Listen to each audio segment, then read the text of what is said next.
சரி, ஆண்டவரை நோக்கி பார்ப்போம். கண்களை மூடி ஒரு விஷயம் கூட. அன்பின் ஆண்டவரே, ஆண்டவராக இயேசுவே, இந்த வார்த்தை வல்லமையாய் பரட்ட வரட்டும். இந்த வார்த்தை கிளாரிட்டியோடு வரட்டும். என் வாயில், என் இருதயத்தில், என் சிந்தையில் போடுங்க. அந்த வார்த்தை போய் கிரியை செய்யட்டும். ஏன்னா வானமும் பூமியும் ஒளிந்து போனாலும் உங்களுடைய வார்த்தை ஒளிந்து போகாது என்று சொல்லியிருக்கிறேன். அந்த வார்த்தையில் ஜீவன் இருக்கிறது. அந்த வார்த்தையில் உங்களுடைய விளையேறப்பட்ட ரத்தம் இருக்கிறது. இயேசுவே, அதில் வல்லமை இருக்கிறது, அதில் சுகம் இருக்கிறது, எல்லாமே அதில் தான் இருக்குது. இயேசுவே, நீங்கள் அற்புதத்தை செய்யும். இயேசுவின் நாமத்தில் நல்ல பிதா. எடுத்துக்கொள்வோம். ரோமர் 4, போன வாரம் ரோமர் 4 15 16 16 சுதந்திரமானது திருமணினால் உண்டாயிருக்கும்படிக்கு அது விசுவாசத்தினாலே வருகிறது. நியாய பிரமாணத்தை சார்ந்தவர்களாகிய சந்தாதியாருக்கு மாத்திரமல்ல, நாம் எல்லாருக்கும் தகப்பனாகிய ஆபிரகாமுடைய விசுவாசம் சார்ந்தவர்களான எல்லா சந்ததியாருக்கும் அந்த வாக்குத்தத்தம் நிச்சயமாய் இருக்கும்படிக்கு அப்படி வருகிறது. அநேக ஜாதிகளுக்கு உன்னை தகப்பனாக ஏற்படுத்தினேன் என்று எழுதியிருக்கிறபடி அவன் தான் விசுவாசித்தவருமாய் மருத்துவரை உயிர்ப்பித்து இல்லாதவர்களை இருக்கிறவர்கள் போல அழைக்கிறவருமாய் இருக்கிறார். அவருடைய சரீரம் செத்து போச்சு. சாராவுடைய கர்ப்பமும் எல்லாருக்கும் எத்தனை வயசு? 4, 15, 16, 17, 16, 17, 18, 16, 17, 18. அதாவது அவருடைய சரீரம் செத்து போனது அவர் நினைக்கல. அவர் சரீரத்தில் அந்த அம்மாவுடைய சரீரம் கர்ப்பம் செத்து போனதையும் அவர் நினைக்கல. ஆபிரகாமுக்கு ஆண்டவர் வாக்கு பண்ணினார். என்ன வாக்கு பண்ணினார்? தகப்பனா இருப்பார் அப்படி சொல்லிட்டு. ஆனால் ஒரு குழந்தை கூட இல்லை. 25 வருஷம் அவர் வெயிட் பண்ணார். 25 வருஷம் வெயிட் பண்ணிட்டு இல்லாதவைகளை இருக்கிறப்போ அழைக்கிறது. உங்கள் வாழ்க்கையில் என்ன இல்லை? என்னெல்லாம் இல்லை? என்னெல்லாம் இல்லை சொல்லுங்க ரெஜினாக்கா. என்ன இல்லை? என்ன வேணும்? கார் வேணும். சரி. சொந்த வீடு இல்லை. மகன் லைஃப் நல்லா இருக்கும். வீடு நல்லா கட்டணும். உங்களுக்கு என்ன வேணும்?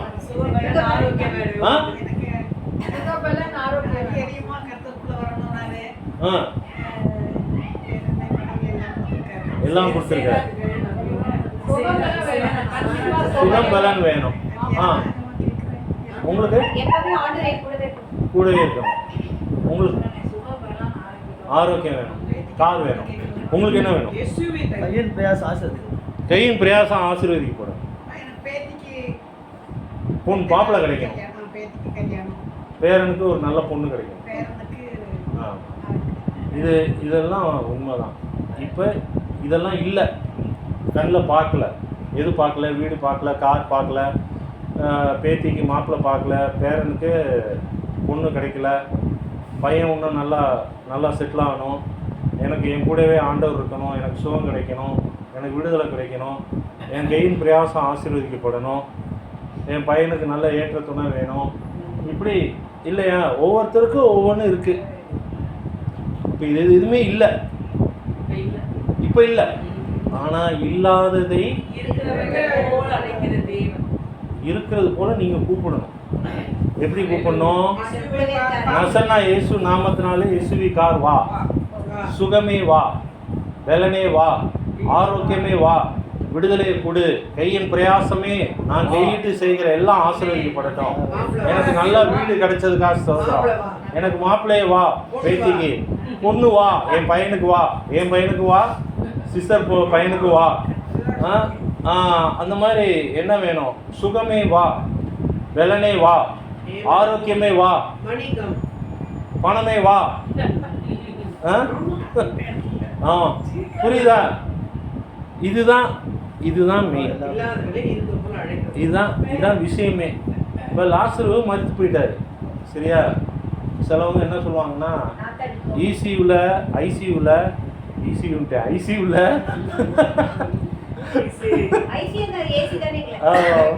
ஐசியூவில் உள்ளே வச்சுட்டு கொஞ்ச நேரம் அமுக்கி அமுக்கி பார்ப்பாங்க டாக்டர் ஹார்ட்டெல்லாம். இந்த காலத்தில் அந்த காலத்தில் என்ன பண்ணாங்கன்னு தெரில நமக்கு. ஆக்சுவலி ஏதாவது பண்ணுவாங்க அந்த காலத்தில். அந்த கை பிடிச்சி பார்க்குற டாக்டருங்களாம் இருந்தாங்க, நரம்பு டாக்டருங்க, நாடி டாக்டர் இருந்தாங்கல்ல, அந்த காலத்தில் ஏதாவது பண்ணியிருப்பாங்க. ஆனால் லாஸ்ட்டில் வந்து மரித்து போயிட்டார். இயேசுக்கு ரொம்ப பிரியமான ஃபேமிலி, மார்த்தாள் மரியாள் 2 பேருமே அழுகிறாங்க. சரி, மரியாள் என்ன பண்ணிட்டாங்க, ரொம்ப அழலை, ரைட்டு கொஞ்சம் அழுதுட்டு அவங்க வேலையை பார்க்க ஆரம்பிச்சிட்டாங்க. அடக்கம் பண்ணியாச்சு, எல்லாம் ஆயிடுச்சு. வாசிப்போமா? யோவான் 5:21-24. 5 அப்படியா? ஒரு நான் தப்பாக எடுத்துருக்கேன், பார்க்கலாம். இல்லை பார்க்கலாம். 21-24. பிதாவானவர் மருத்துவரை எழுப்பி உயிர்ப்பிக்கிறது போல குமாரனும் தமக்கு சித்தமானவர்களை உயிர்ப்பிக்கிறார். எப்படி? பிதாவானவர் தன் குமாரனை உயிர்ப்பித்தது போல வாசிங்க. அன்றையும் பிதாவை கனமண்ணும்படிக்கு பிதாவானவர் தாமே ஒருவருக்கும் நியாய தீர்ப்பு செய்யாமல் நியாய தீர்ப்பு செய்யும் அதிகாரம் முழுவதையும் குமாரனுக்கு ஒப்பு கொடுத்திருக்கிறார். குமாரனை கனம் பண்ணாதவன் அவரை அனுப்பினது பிதாவையும் கனம் பண்ணாதவனாய் இருக்கிறான். பாருங்க, நேத்தோ முந்தானத்தோ நான் இல்லை வீட்டில் பார்த்தா ஒருத்தவங்க வந்து நோட்டீஸ் கொடுக்குறாங்க. என்ன கொடுக்குறாங்கன்னா, என்ன நோட்டீஸ்னா, பிதா ஒருத்தர் தான் கடவுள், இயேசு கிடையாது, பரிசுத்த ஆவியானவர் கிடையாது. அது பேர் வந்து யெகோவா விட்னஸ். இதெல்லாம் ரொம்ப ஜாக்கிரதையாக இருக்கணும். நம்ம வந்து யோசித்து நிதானித்து ஆண்டவரை புரிஞ்சுக்கணும், நிதானித்து அறியணும். ஆனால் நம்ம வந்து வரவேற்று உள்ள ஒருத்தவங்க வருவாங்க ஃபாரினரோட, அமெரிக்காவிலேருந்து மார்மோன்னு ஒரு குரூப்பு அங்கேயே இருக்குது, கிண்டியில் நம்ம சைதாப்பேட்டையில் அவங்க சர்ச் இருக்குது. அவங்க வந்து என்ன சொல்கிறாங்கன்னா, எப்படி நம்ம இஸ்லாமிய சகோதரர்கள் கடைசி தீர்க்கதரிசி முகமது நபி அப்படி சொன்னாங்களோ, இவர் பேர் ஒன்று ஜோசப் ஸ்மித்னு ஒருத்தர் வச்சுருக்காங்க. இவருக்கு அப்புறம் இயேசுலாம் கிடையாது, இயேசுக்கு அப்புறம் இவர் சொல்கிற வார்த்தையை தான் கேட்கணும் அப்படின்னு சொல்லிட்டு மோர்மோன்னு ஒரு புக்கை எடுத்து கொடுத்துட்டு போனாங்க எங்களுக்கு. ஸோ இப்படிலாம் இருக்குது. ஸோ ஆமாம், இப்போ வந்து லாஸ்ட் ஆண்டவர் என்ன பண்ணார், 4ஆவது நாள் வேணுக்குனே வராரு. சிலதெல்லாம் ஆண்டவர் வேணுக்குனே பண்ணுவார். அற்புதங்களையும் அவர் எப்படி செய்வார்னா, உங்கள் மூளைக்கு எட்டாத விதத்தில் தான் அவர் அற்புதம் செய்வார். வாக்கு தத்தமும் அது நிறைவேற தாமதமானாலும் அந்த வாக்கு உரைத்தவர் வாக்கு மாறாதவர் எப்படி ஆபிரகாமுக்கு அவர் நிறைவேற்றினாரோ, இல்லாதவைகளை இருக்கிறப்போ அழைக்கிற தேவன் என்று ஆண்டவர் சொன்னாரோ, ஆபிரகாம் அதை விசுவாசித்தார். அது அவருக்கு நீதியாக வாசிங்க. 1 இல்லை அது ஃபுல்லாக வாசித்தீங்களா? சரி, 1 கொரிந்தியர் 1:28 வாசிங்க. சில ரெஃபரன்ஸ் கம்மியாக சீக்கிரம் முடிச்சிடுறேன்.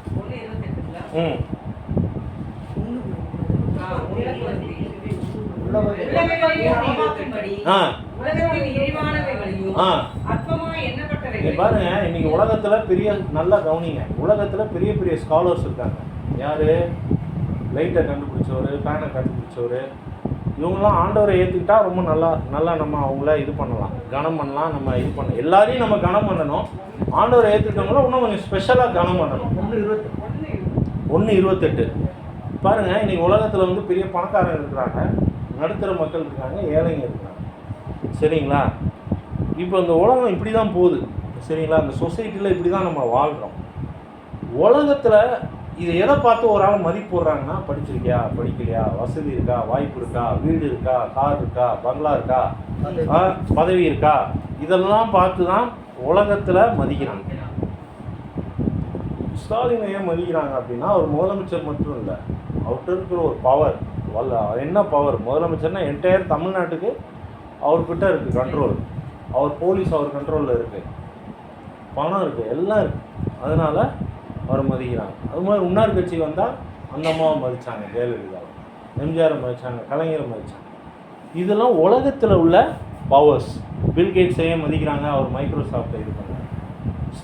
ஸ்டீவ் வந்து ஏன் இது மதிக்கிறாங்க? ஆப்பிள் ஃபோனை கண்டுபிடிச்சவர். சரிங்களா? ரைட் பிரதர்ஸ் ஏன் மதிக்கிறாங்க? இன்றைக்கி ஏரோப்ளேனில் போகிறோம்ல, அதனால் அவரை மதிக்கிறாங்க.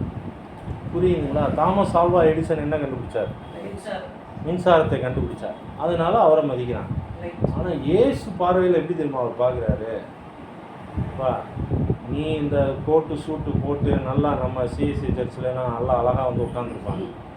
அவங்களும் பார்க்குறாரு.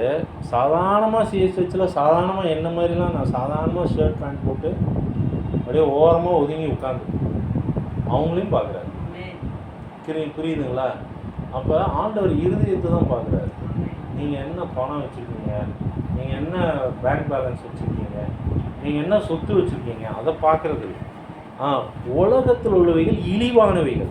வாசிங்க சார். அதை உள்ளவைகளை அவமாக்கும்படி உலகத்தின் இழிவானவைகளையும் அற்பமாய் எண்ணப்பட்டவைகளையும் இல்லாதவைகளையும் தேவன் தெரிந்து கொண்டார்.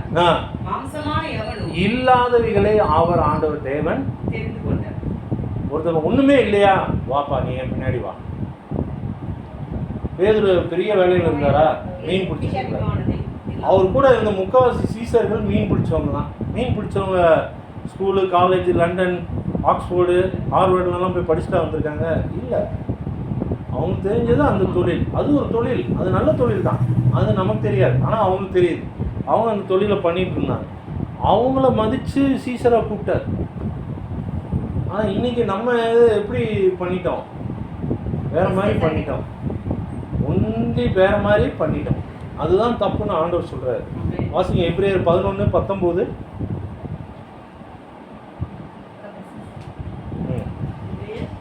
எபிரேயர் 11:19.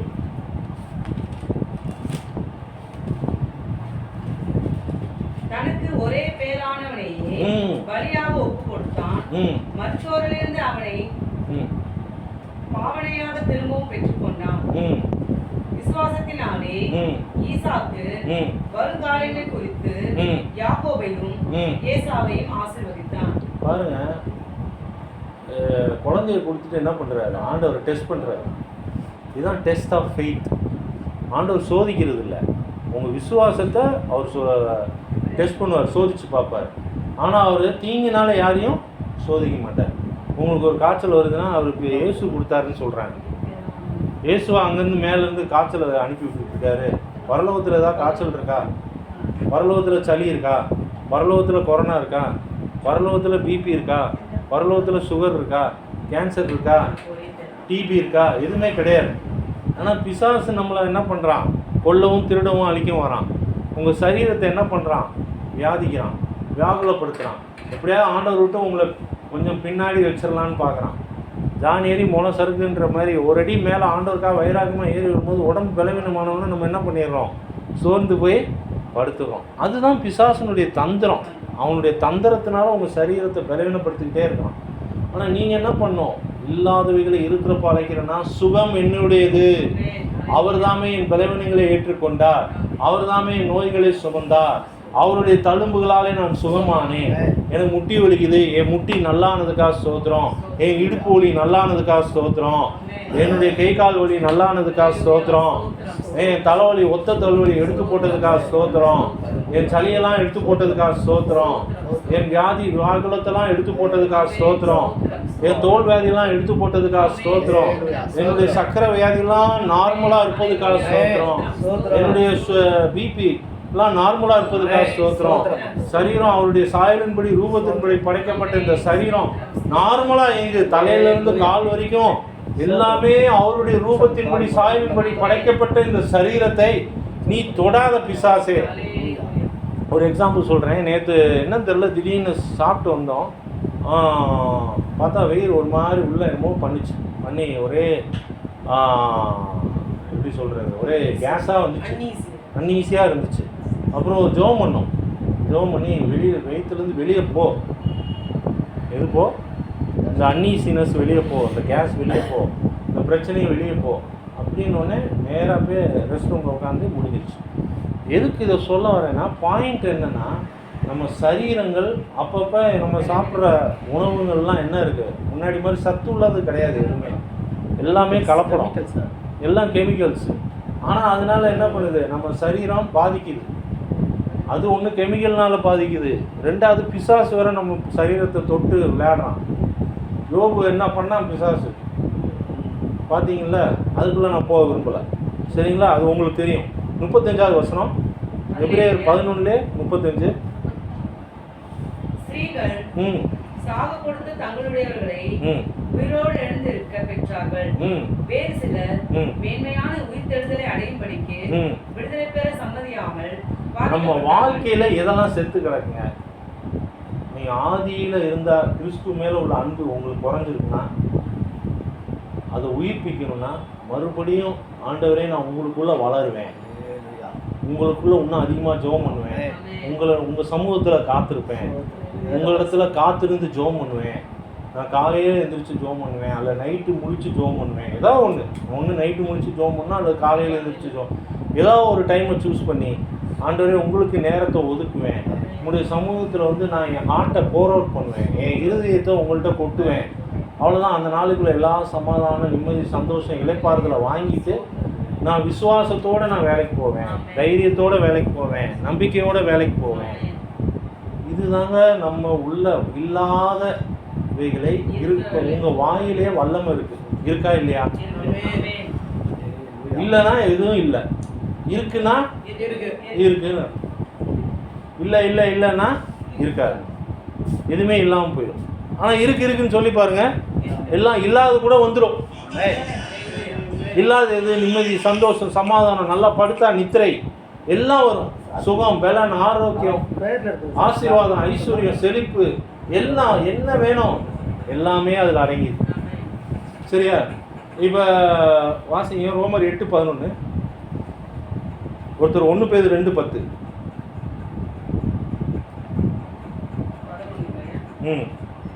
அன்றியும் இயேசுவை மரித்தோரிலிருந்து எழுப்பினவருடைய ஆவி உங்களில் வாசமாய் இருந்தால் கிறிஸ்துவை மரித்தோரிலிருந்து எழுப்பினவர் உங்களில் வாசமாய் இருக்கிற தம்முடைய ஆவியினாலே சாவுக்கு ஏதுவான உங்க சரீரங்களையும் உயிர்ப்பிப்பார். எப்படி? உங்க சரீரங்கள்ல என்ன பிரச்சனை இருந்தாலும் சரி அவர் உங்களை உயிர்ப்பிக்கிறார். சரி, பலன் வேணும்னா பலத்தை தருவார், வல்லமையை தருவார், ஞானத்தை தருவார், அறிவை தருவார், விவேகத்தை தருவார், புத்தியை தருவார், எதை பேசணும் எதை பேசக்கூடாது எல்லாத்தையும் அவர் தருவார். வல்லமை வேணுமா, ஆண்டவருடைய வல்லமை அதை தருவார். இன்னும் ஜெபிக்கணுமா, அந்த ஜெப இதை போடுவார். அவரே என்ன பண்ணுவார்? இன்னும் நேரத்தை அதிகமாக்குவார், ஜெப நேரத்தை. வேதத்தை வாசிக்கணுமா இன்னும் அதிகமாக வாசிக்க வைப்பார். அப்போ என்ன ஆயிருன்னா, நீங்கள் உங்கள் வாழ்க்கையில் இருக்கிற சவால்கள், பிரச்சனைகள், போராட்டங்கள்லாம் ரொம்ப ஈஸியாக அணுகிடுவீங்க, ஈஸியாக ஜெயிச்சிருவீங்க, எதிர்நீச்சல் போட்டு ஜெயிச்சு வந்துடுவீங்க. ஆனால் நம்ம நேரத்தையும் காலத்தையும் நம்மளுடைய வாழ்க்கையும் ஜபத்தையும் விசுவாசத்தையும் நம்பிக்கையும் இந்த பைபிள் ரீடிங்கையும் விட்டுட்டோம்னா நம்ம என்ன பண்ணிடுவோம்? ஒரு சின்ன காரியத்துக்கே சோர்ந்து போயிடும். ஒரு சின்ன ஒரு இது நமக்கு நடக்கலன்னு உடனே நமக்கு அவிசுவாசம் வந்துடும். உடனே நமக்கு எடுத்தோடனே இன்ஸ்டன்ட் காஃபி மாதிரி திறந்த உடனே காஃபி வர்ற மாதிரி தான் நம்ம நினைக்கிறோம். அதெல்லாம் ஆண்டவர்கிட்ட செல்லுபடியாகாது. அவர் நம்மள்கிட்ட பார்ப்பார், நம்ம மெச்சூரிட்டி ஆகிருக்குமா, நம்ம மெச்சூர் ஆகிருக்குமா, அப்போ அவர் எல்லாத்தையும் கொடுப்பார். அவரால் கூடாத அதுதான் பண்ணணும், ஆகும் எல்லாமே ஆகும். புரியுதுங்களா? அவரால் கூடாதது ஒன்றுமே இல்லை. அப்புறம் நான் ஒருத்தர் 1 பீட்டர் 2:10. முன்னே நீங்கள் தேவ ஜனங்களா இருக்கவில்லை. முன்னே எப்படி இருந்தோம்? தேவ ஜனங்களா. வெறும் கிறிஸ்துவ பேர் வச்சுக்கிட்டு நம்ம வெறும் ஆண்டவரே என்னன்னு புரிஞ்சுக்கவே இல்லை. பைபிளை புரிஞ்சுக்கலாம், ஆண்டவரை புரிஞ்சுக்கலாம், ஆண்டவருடைய அன்பை புரிஞ்சுக்கல, எதுவுமே புரிஞ்சுக்கல. ரட்சிப்பு என்னன்னு தெரியாது, அபிஷேகம் என்னன்னு தெரியாது, மீட்பு என்னன்னு தெரியாது, வல்லமை என்னன்னு தெரியாது, சுகம் என்னது எதுவுமே தெரியாது. ஒரு பயம், சின்ன பயம் இருந்துச்சு. கர்த்தரை தேடணும் அப்படின்ற ஒரு சின்ன பயத்துக்காக நம்ம என்ன சர்ச்சுக்கு போயிட்டு வந்துட்டு இருந்தோம். முன்னே நீங்கள் தேவ ஜனங்களா இருக்கவில்லை, தேவ ஜனங்களால் இருக்கவில்லை, இப்பொழுதோ அவருடைய ஜனங்களா இருக்கிறீர்கள். இப்ப நீங்க அவருடைய ஜனங்களா இருக்கிறீங்க. அப்ப நீங்க இல்ல, உங்க வாழ்க்கையில என்னெல்லாம் இல்லையோ அழைக்கணும், கூப்பிடணும். நீங்கள் இரக்கம் பெறாதவர்களா இருந்தீர்கள், இப்பொழுதோ இரக்கம் பெற்றவர்களா இருக்கிறீர்கள். ஆமா, இரக்கம் பெற்றவர்களா இருக்கிறீங்க. அவர்கிட்ட இருந்து இரக்கம் பெற்றிருக்கீங்க. உங்க வாழ்க்கையில என்ன இல்லை முதல்ல இல்லை எழுதுங்க. என்னெல்லாம் இல்லை, என்னெல்லாம் வேணுன்றதை எழுதுங்க. என்னெல்லாம் வேணுன்றத உங்க வாயில பேசு. இருதயத்தின் நினைவினால் வாய் பேசும். அப்ப நீங்க உங்க வாயை திறந்து என்னெல்லாம் வேணும், சரியா, அதை பேசுங்க. வாசிப்போம். எபேசியர் 2:1-5. 2 வசனம் தான் சொல்லி முடிச்சுறேன்.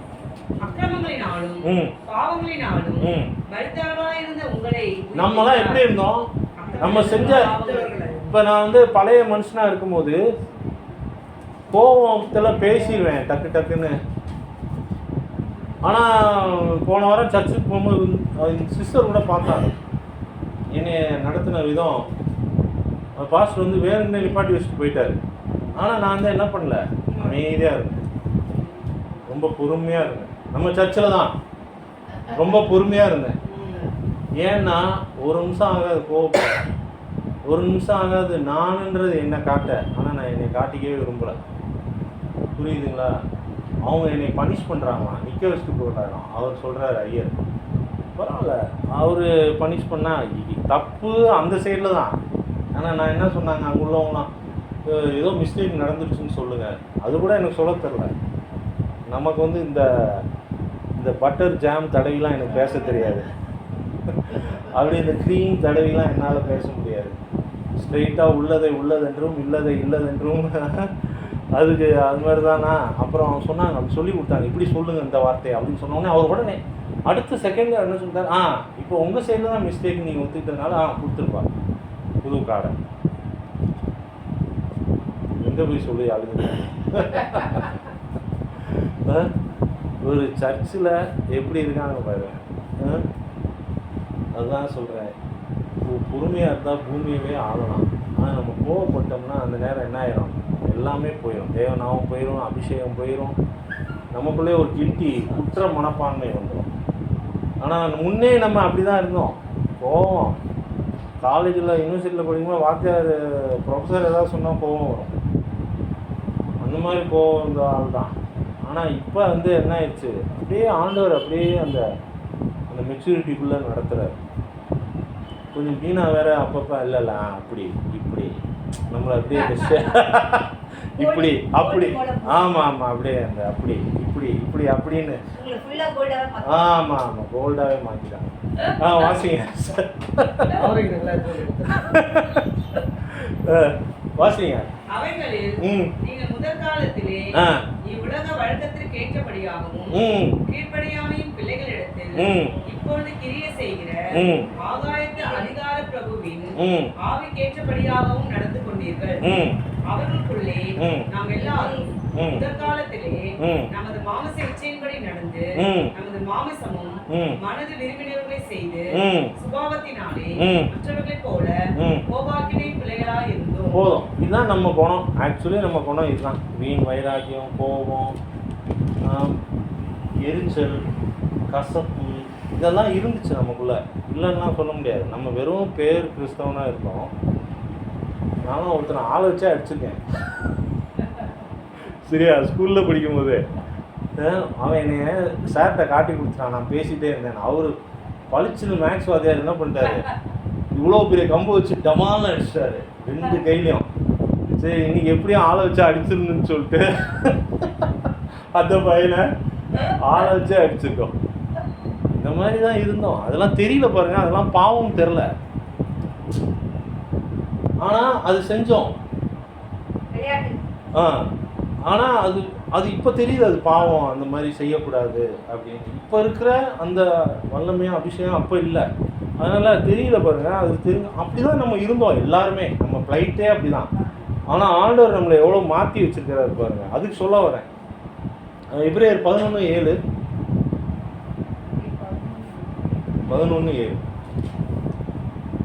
வாசித்து முடிச்சிடலாம். அவ்வளோ. விசுவாசத்தினாலே நோவா தற்காலத்திலே காணாதவர்களை குறித்து நீ பாருங்க, இல்லாதவைகளே இருக்கிறப்போ அழைக்கிற தேவன். அப்போ இன்னைக்கு டாபிக்கே என்னன்னா, உங்கள் வாழ்க்கையில் என்னெல்லாம் இல்லையோ நான் உங்களை நம்பிக்கையோட ஆண்டவர் விசுவாசத்தோடு அழைச்சிருங்கன்னு சொல்லிட்டேன். இப்போ நோவாவுக்கு கண்ணு முன்னாடி எதுவும் இல்லை. இதே கதை தான் அந்த எலியா கதை சொன்னேன் பார்த்தீங்களா. மழையே வரல 6 நாளுக்கு, அதோட அறிகுறி கூட இல்லை. ஆனால் 7ஆவது நாள் கையளவு மேகம் வந்துச்சு. அதே மாதிரி தான் நோவாவுக்கு பெரிய மழையினால உலகத்தையே அழிக்க போகிறேன்றார். அவ்வளோ பாவம், அக்கிரமம். ஆனால் அவர் கண்ணு முன்னாடி எதுவும் தெரிலங்க. நம்ம இந்த ஃபிசிக்கல் ஐஸ் முன்னாடி தெரில. அவர் சொன்ன வார்த்தைக்கு அப்படியே கீழ்ப்படுகிறார். பேசிக்காக கிறிஸ்டியன் லைஃபே என்ன தெரியுமா? It's all about obedience. Obedience தான். ஆண்டவருக்கு நீங்கள் எவ்வளோக்கு எவ்வளோ ஒபே பண்ணுறீங்களோ உங்கள் உயர்வு அவ்வளோக்கு அவ்வளோ உயர்ந்து வந்துடுவீங்க. ஆமாம், உயர்வு பயங்கரமாக இருக்கும், உங்களுக்கு எட்டாத அளவுக்கு உங்களை உயர்த்துவார். ஆனால் அந்த கீழ்ப்படி இல்லாமல் இருதயத்தை நம்ம கடினப்படுத்துகிறோம்ல, அப்போ தான் ப்ராப்ளம். அது நம்ம மூளை பயன்படுறோம், மூளையை பயன்படுத்த உடனே நம்ம கடினம் வந்தது. வாசிங்க 11:7. விசுவாசத்தினாலே நோவா தற்காலத்திலே காணாதவைகளை குறித்து தேவ எச்சரிப்பு பெற்று பயபக்தி உள்ளவனாகி தன் குடும்பத்தை ரட்சிப்பதற்கு பேழையை உண்டு பண்ணினான். அதனாலே அவன் உலகம் ஆக்கினைக்குள்ளானதென்று தீர்த்து விசுவாசத்தினால் உண்டாகும் நீதிக்கு சுதந்திரவாளியானான். போதும் பாருங்க, என்ன உலகமே அழிய போகுது, ஆனால் நோவாட்ட மட்டும் ஒரே ஒரு ஆள்ல தான் ஆண்டவர் பேசுறாரு. ஆனால் நோவாவின் சத்தத்தை கீழ்ப்படிய இன்னைக்கு இப்போ உலகம் இருக்கு. உலகம் அக்கினி கரையாக தான் கொடுக்கப்பட்டிருக்கு, தண்ணினால அழிக்க போறது. அக்கினி எப்படி அக்கினின்னு கேளுங்க, ஒரு கேள்வி கேளுங்க. ஒரு அக்கினி இப்போ எல்லாரும் அணுகுண்டு வச்சிருக்காங்கல்ல, ஒரு 15 நாடு, ஏதோ ஒரு நாடு அமுக்குனா முடிஞ்சு போச்சு. பாம்பு அமுக்குனா என்ன ஆகும்? அணுகுண்டா அக்கினி. அது ஒண்ணு, அது ஒரு எரிமலையில ஒரு கொஞ்சம் பேர் சாவாங்க, அதாவது ஒரு ஊரே சாவுன்னு வச்சுக்கோங்களேன், இறந்து போயிடுவாங்க. ஆனா உலகமே அழியணும்னா, 900 கோடி ஜனங்களும் அழியணும்னா, இந்த நியூக்ளியர் வெப்பன், இந்த அணு ஆயுதத்தை யார் அமுக்குறாங்களோ, நீ பெரியாளா நான் பெரியாளா அப்படின்னு அந்த யுத்தம் வரும்போது இந்த உலகம் அக்கினி கரையாக வசனம் இருக்கு, அழிந்து போயிடும். ஆனால் அப்போ நோவாக்கு ஆண்டவர் என்ன சொன்னார்? தண்ணினால நான் அழிக்க போகிறேன்ப்பா, ரொம்ப அநியாயம் பண்ணுறான், அக்கிரமம் பண்ணுறான் ஊரில், என்னால் தாங்க முடியல, அதை பார்க்க கூட முடியல, சகிக்க முடியல, தாங்கிக் கொள்ள முடியல, ஆனால் நீ சொல்லுப்பா அப்படின்னா சிரிக்கிறாங்க.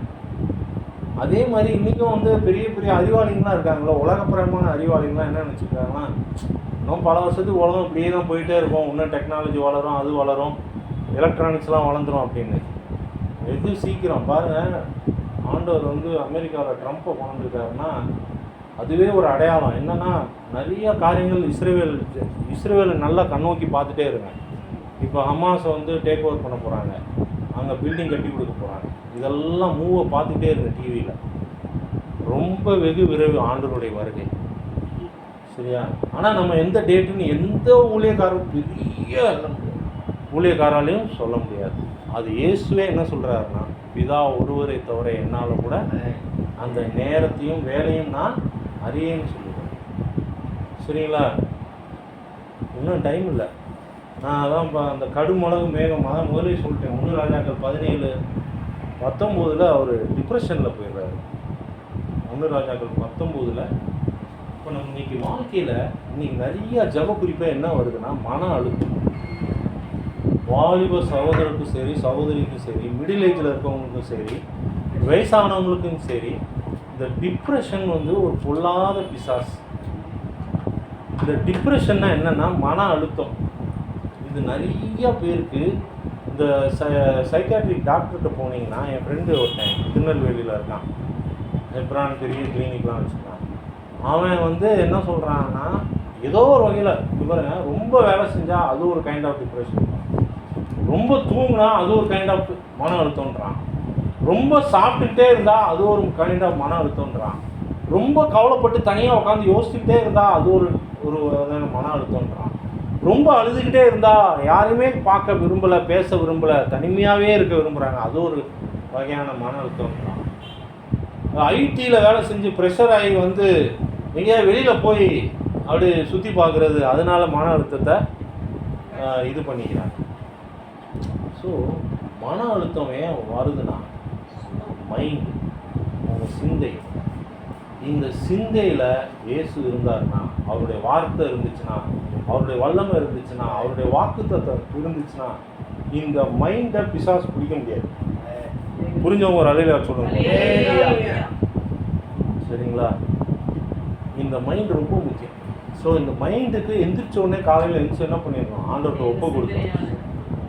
இந்த சிந்தை, இந்த ஆத்மா, இந்த ஆவி, இந்த சரீரம் உங்களுடைய ஆளுகைக்கு ஒப்பு கொடுக்கணும்.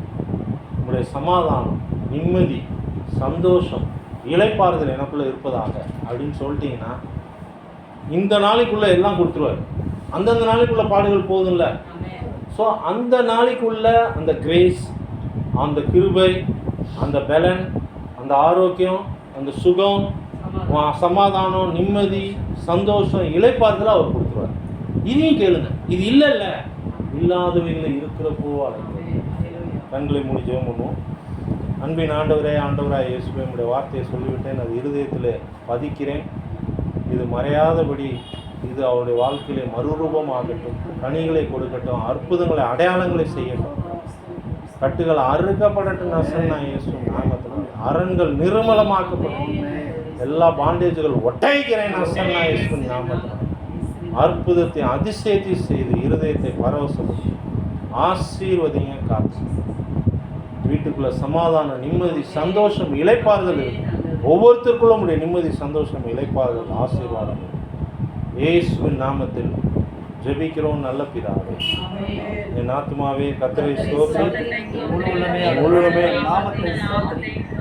என் ஆத்துமாவே கர்த்தரை ஸ்தோத்திரி. கர்த்தர் செய்த சகல நம்ம ஆண்டவராகிய இயேசு கிறிஸ்துவனுடைய கிருபையும், பிதாவாகிய தேவனுடைய அன்பும், பரிசுத்த ஆவியானவருடைய அன்பின் ஐக்கியமும், அவருடைய வருகை மற்றும் நம்ம அனைவரோடு கூட, உலகத்தில் உள்ள ஆண்டவருடைய பிள்ளைகள் ஒருவரோடு கூட இன்றும் என்றும் சதா காலங்களிலும் இருப்பதாக. ஆமென், ஆமென், ஆமென். See you next week. புதிய ஆட்களையும் கூட்டு வரலாம் ஆன்லைனில். தேங்க்யூ.